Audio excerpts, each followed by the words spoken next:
how to deal with people who piss you off. I know we're all people. We're all going to piss each other off sometimes. That is how it goes. There are different levels of this too. Sometimes it's like a minor nuisance that zaps you for a little bit. And sometimes it's a longer, maybe even years of being upset with somebody. So I wanted to talk through that. And also I want to do this with a light heart because I do believe that lightheartedness and sometimes even laughter about hard things is a way to release the stress valve, right? Sometimes it's so ridiculous and so difficult. We have no other choice than to just laugh and maybe laugh so much that we end up crying, which is also a release valve. Okay, let's go into these three things. Number one is you got to deal with yourself first. We cannot control other people. We cannot control what they say. We cannot control what they do, but we can control ourselves first. So the first example under dealing with yourself is to make some space. Make some space between you and what just happened and try not to react right away. For example, there was one morning where somebody was awful to me and my nervous system, I was upset. I felt like crying, like everything was bad. So I came home late on the floor, pinged my therapist and my two best friends, and I decided that all I would do was count my breaths in and out.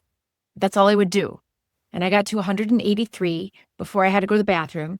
And then by then, one of my friends reached out to me and I was able to talk about it.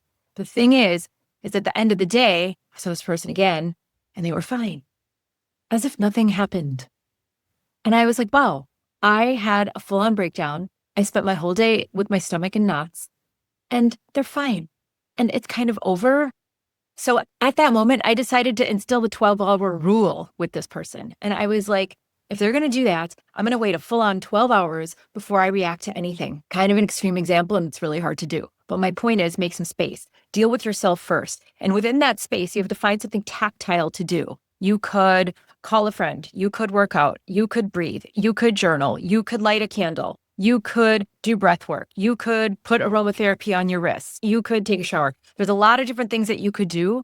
Something that's tactile that gives you something just to do. You could pour a glass of water and call it good and drink that and say, I'm passing time now.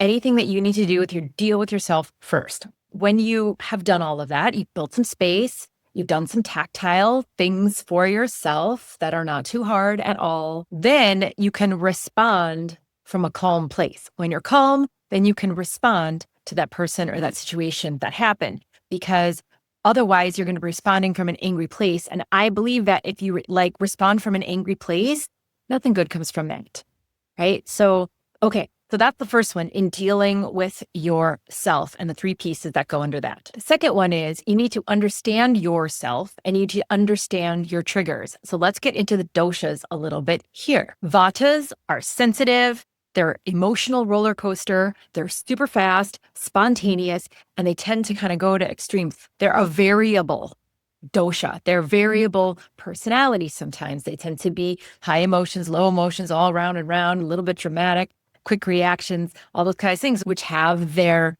gifts. You use them in certain times, but in these points of tension can actually work against them. So Vatas, if you're listening, that is how you're naturally going to respond.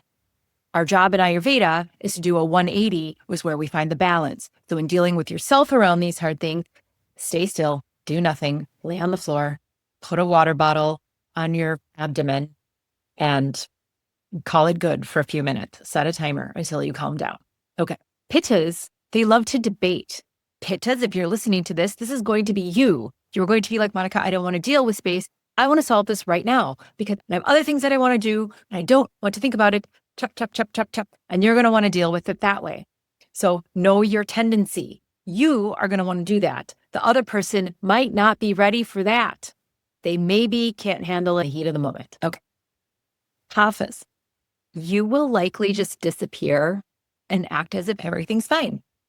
And you will hold it, and you will hold it for a really long time, maybe a decade of what happened today, and you won't talk about it, and you won't address it, and you will just be like, please, I just hope this goes away because I like peace and harmony. That's kind of what happens. And then you'll bury it, and then it won't come up. So Kaphas, you've got to be aware of the things that you're burying, that you're actually not talking about, that maybe need to be talked about so that you don't carry the heavy weight of these emotions. Okay, now once you understand yourself, you have to understand them. Who are you having this conflict with? Who just pissed you off? Is it a Vata, Pitta, or a Kapha type? And you have to understand that maybe the way that you're dealing with this isn't going to be the same way that they deal with this. How do you resolve this without pressing those buttons? And how do you avoid pressing those buttons in the future? Listen, when I was running my team in San Francisco, we had how best to work with me meetings. Also in LA, we did this. And it was basically like you have a meeting with a new team member and you say, what are the top 3 things that really drive you crazy, bonkers? What are those things? And what happens to you when somebody presses those buttons? And they would tell you, and they'd ask you the same question so that you knew each other's triggers and you knew each other's buttons.